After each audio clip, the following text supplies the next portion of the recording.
Visualizing data, Topic 2, KPI, Part B, Creating a simple KPI.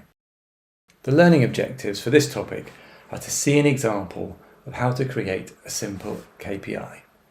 To create a page with a KPI, the first thing you do is click the Create button in the top left. This will add a new page as a child of the page you were on when you clicked the button.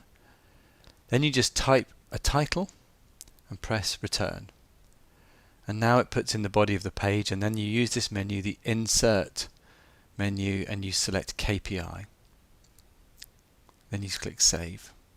So now we have an empty KPI component. We need to put it in edit mode and add either a row or a column. Then we get the option to add from template or configure. The easiest way is just to add from template for now, and you can choose the type. Let's choose a dial, and then we have the option of just leaving it as simple or selecting from the list. Once you've selected what you want, you click Add. And there we have it, a basic KPI. Now I could go in, and instead of having the value that comes with the template, I can drag a tag from my basket, or I could search for another tag. And that's it.